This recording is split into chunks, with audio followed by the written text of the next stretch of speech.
Welcome to Hong Kong! This is not my first time in Hong Kong. But because of the pandemic, lahat tayo naging curious sa mga pagbabago. Favorite place ko. Feeling natin it's a new era. Everyone wants to see the world post-pandemic. East meets the West here in Hong Kong. I am your storyteller, JV Arsena. Chasing good vibes and world wonders. Exploring cultures and the best of the world. Tulad ng iba, isa ako sa mga gustong makita ang buhay matapos ang pandemya. After surviving the pandemic, which caused the worst health and economic crisis in living memory, I want to make more memories, and my goal is to revisit and discover the most beautiful places in the world. And this trip, I've been waiting for this, the reopening of two of my favorite places, Hong Kong and Macau. On to next destination. Woo!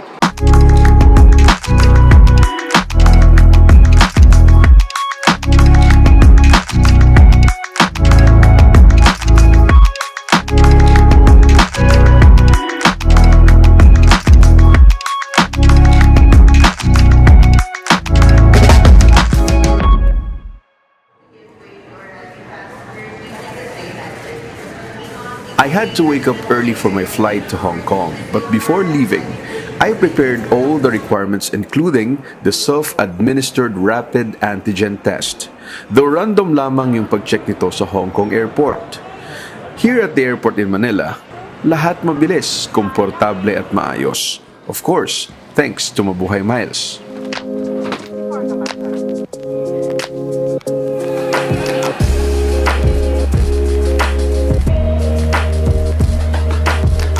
Ito yung first time ko na makabalik ng Hong Kong since the pandemic. You know, favorite place ko para mag-spend ng break or vacation. Kasi ito yung pinakamalapit or let's say, mura-mura na kumpara sa ibang mga country. Hong Kong is a city-state and a special administrative region under China. It is actually one of the most expensive cities in the world. Pero dahil sa lapit nito sa Pilipinas, isa ito sa sikat na pasyalan ng mga Pinoy. In 2011, dito ang unang overseas trip ko. I also spent vacation with family and friends here. But the most unforgettable among my trips to Hong Kong was my assignment in 2014 for TV5 to cover the massive pro-democracy protest against the government. Marami kang maiikot at marami kang mai-explore. At tingnan natin kung ano yung mga nagbago dito sa Hong Kong since the pandemic. As we all know, no, ito yung Hong Kong, isa sa pinaka-stricto o pinaka-mahigpit pagdating sa mga COVID-19 protocols nito. In fact, just yesterday, they just took down or scrapped their mask mandate. So, dati, lahat indoor-outdoor kailangan nakamask. Pero starting today, March 1, hindi na po kailangan ng magmask sa mga indoor or outdoor areas. What I missed most about Hong Kong? Well, simple lang. Its world-class transportation system. From the airport express to the subway trains, efficient transport system agad ang bubungad sa'yo. Of course, sumakay din ako sa iconic taxi nila. I'm sorry, fan talaga ako ng mga bansa o lugar na may efficient transport system. That is always one of my considerations before deciding where to go next. And here in Hong Kong, lahat dito busy, pati sa subway. Aside from that, I love seeing diversity in the middle of the city. Okay, time to go around the city. Una kong binalikan ang Victoria Harbor. Pati ito ang pinakamagusto ko na pier or harbor sa lahat ng places na dinalaw. I love the view from the Victoria Harbor and ang dami siyang activities na pwedeng gawin. So, yun yung nice dito sa Hong Kong. But more than that, it is the location of the Avenue of the Stars. This iconic ala Big Ben Clock Tower, the Star Ferry, and several museums. From here, you will get to see the skyline of Hong Kong Island. Dito mo rin makikita ang pagpapahalaga ng Hong Kong sa sining at arkitektura. Kaya di nakakagulat na maraming tumatambay dito. Matanda man o bata, pamilyado o single, working individuals o kaya talagang tambay lang. Nice. Medyo mainit lang ngayon, no? Pero I thought kasi malamig kayo. Kasi the last time I was here was also February. Ang lamig. Pero ngayon, ang init.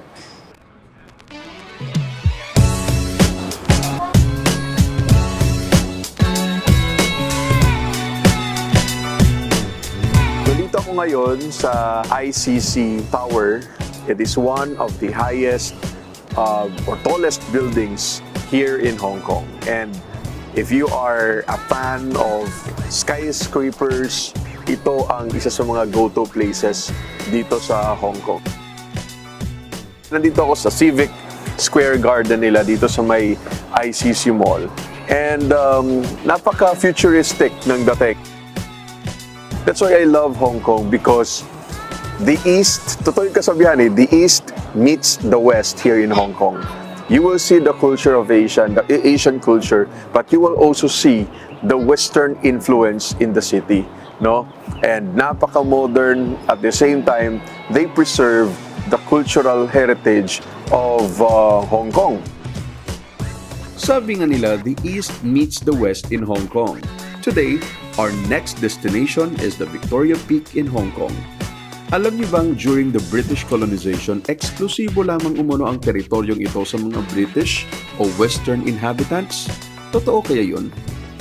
Andito ngayon sa Chapter Garden dito sa Central at nakikita nyo nga sa likuran ko ay yung sikat na IFC Mall. May isang eksena sa Batman movie na dito yata sinut at napaka-popular ng part na yon. No? At ako po ay papunta sa Peak Tram Terminal, papunta sa akyat naman ng Victoria Peak. Very memorable para sa akin itong area na to because it was the center of pro-democracy protest in 2014 that I also covered. No? Nandito ako nung protesta, ilang araw ako dito.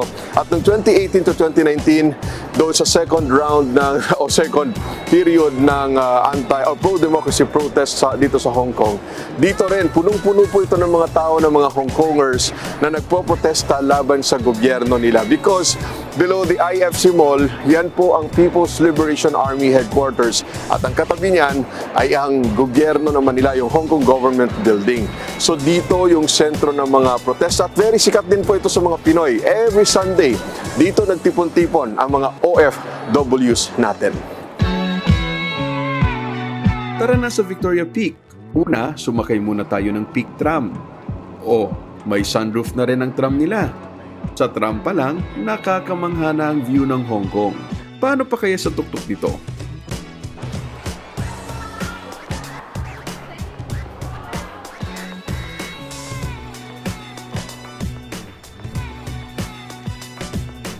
Ganda na view, no?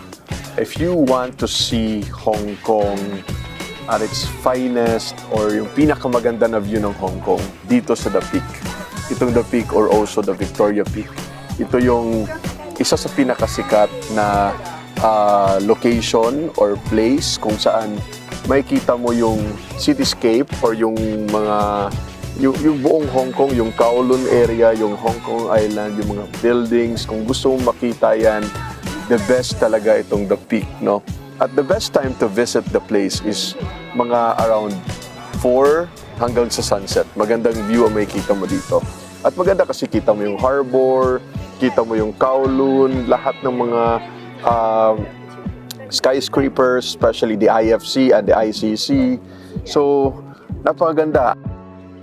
For me, The Peak is one of the most romantic places in the world. Dito lahat Instagrammable, kaya sulit ang biyahe.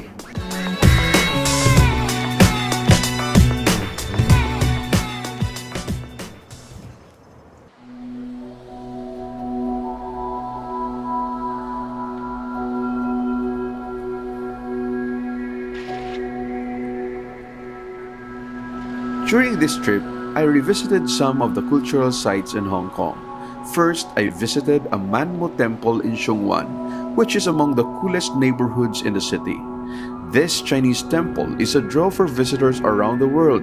Like me, they would light up some joss sticks, take a deep inhale of the relaxing scents, and pray.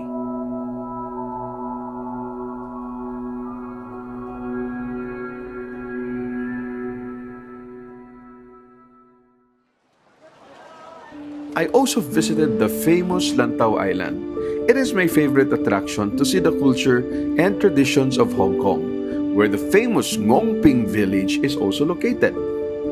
Sadly, under maintenance ang pamosong cable car papunta doon, kaya sumakay ako ng bus.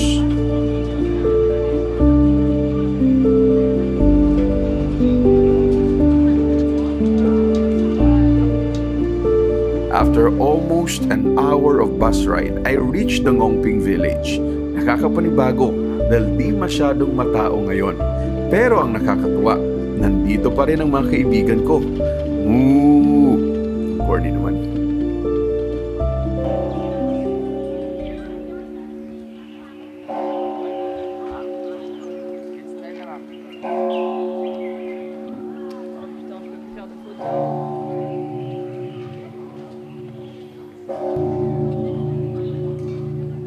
Ngongping Village has this old-fashioned appeal that allows you to get a glimpse of traditional Hong Kong.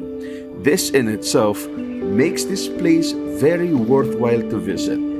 Inikot ko ulit at in-explore ang buong village, ang monasteryo, ang temple at ang Big Buddha.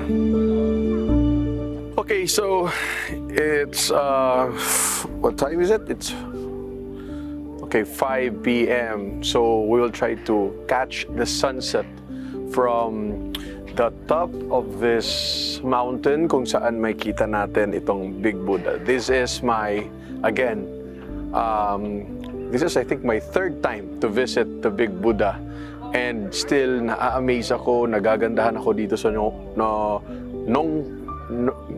Ngongping village kung saan nakikita itong Big Buddha, because feel na feel mo yung culture talaga ng Hong Kong and mga Chinese, no? And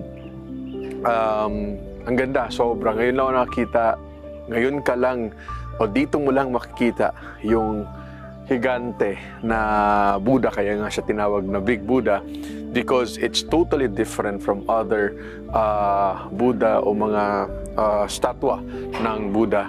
So, tingnan natin kung kakayanin pa kayo ng tuhod ko. Dati kasi bata-bata pa ako, payat-payat pa, kaya kinaya ko tong ilang steps na to. Sobrang taas. So, samahan mo ko. Lapit na, Big Buddha na. Nakakapagod kasi kailangan mong akyatin 268 steps bago makarating dito sa tuktok ng Big Buddha. Walang kupas ang ganda ng Big Buddha. May mga bago na rin itong atraksyon sa loob. Ito ang mas lalong nagpapaganda ng trip. Basta kayanin lang ng tuhod nyo. Tingnan nyo to, itong view na to. So, this is the beauty of Hong Kong na hindi natin gaanong napapanood sa TV, sa mga series, sa mga movies. Kasi yung nakita natin, alam natin Hong Kong, puro buildings di ba? Pero dito, sa pagbisita ko ngayon, mas feel ko yung beauty of nature sa paligid ng Hong Kong kaysa mismo sa city. Although yes, I love the city proper, pero mas mamamangha ka pag makikita mo tong ganda ng Hong Kong sa kanayunan, yung sa ibang islands, sa ibang parts ng Hong Kong, like this in Lantau Island. Ang ganda.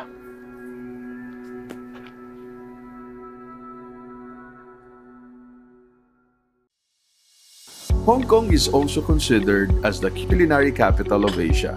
Kaya kulang ang bakasyon kung walang food trip sa Hong Kong.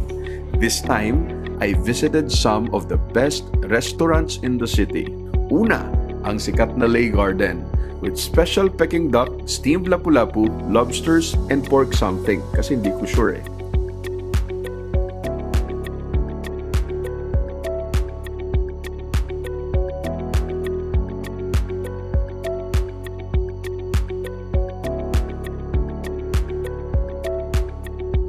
Pangalawa, the Lunke restaurant in Shungwan is also a must-visit place. Masarap ang mga isda nila doon. The chopstick.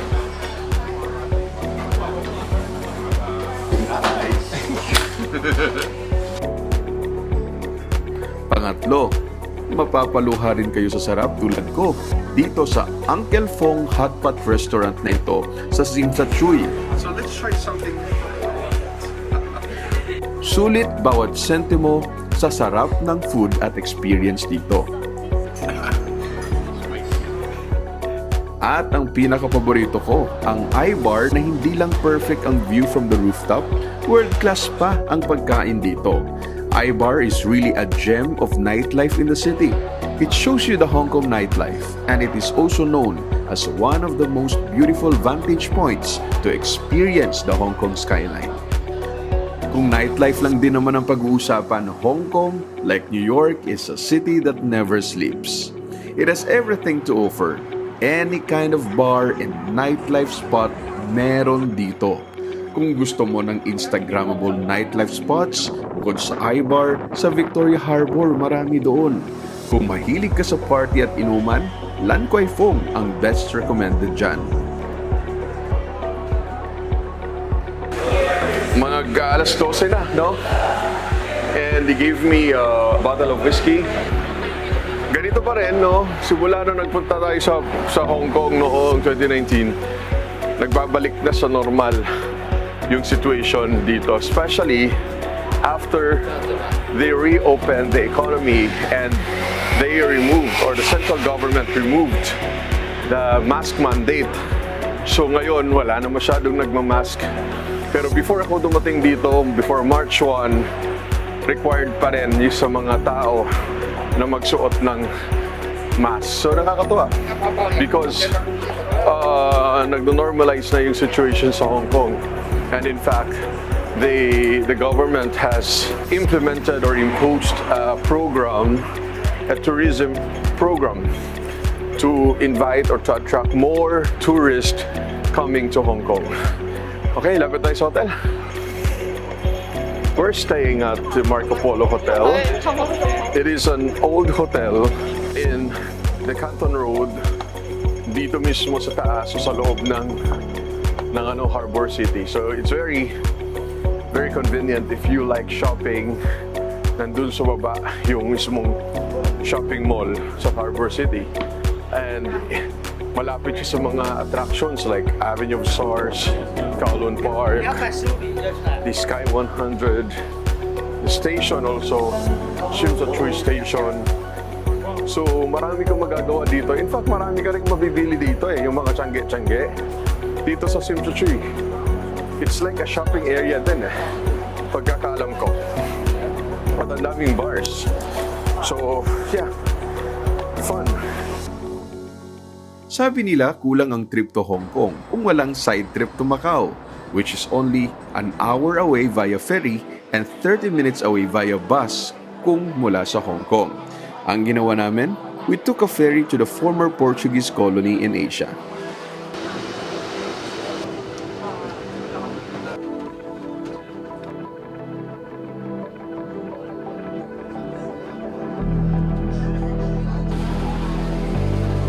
Macau, just like Hong Kong, is a special administrative region which maintains separate governing and economic systems from those of mainland China. It is also under the principle of one country, two systems. Macau is also named as the Las Vegas of the East or Asia for its casinos, halata naman, at paborito ring bakasyunan ng mga Pinoy. Hey guys! Welcome to Macau!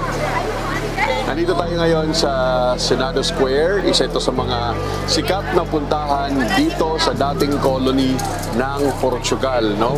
So, kung napapansin nyo sa likuran ko, halata yung influensya ng mga European o lalo na ng mga Portuguese dito sa Macau. Lilibutin po natin in just 5 to 6 hours itong buong lugar sa Macau.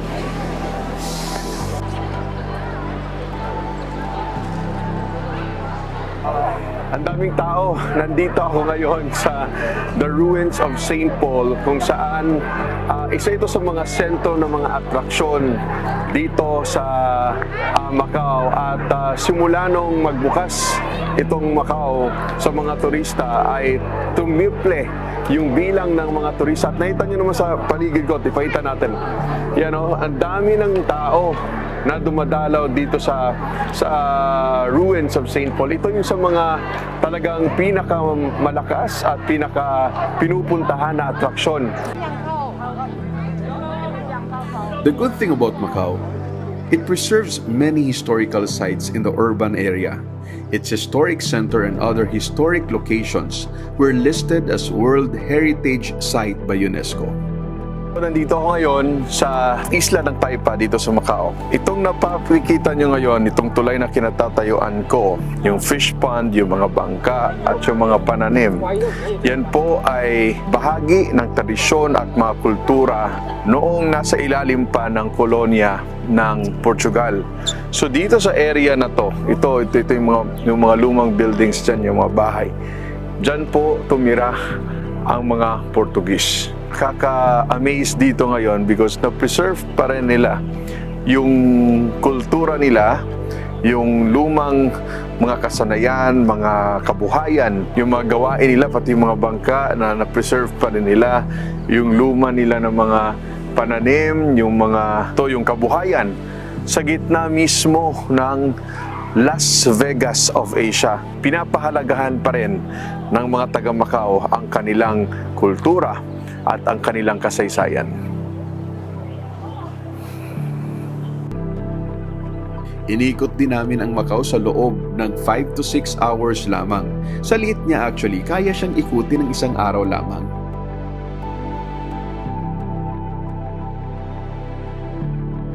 But before sunset, we went back to Hong Kong via bus. And there, we experienced the newest and longest bridge connecting Hong Kong and Macau.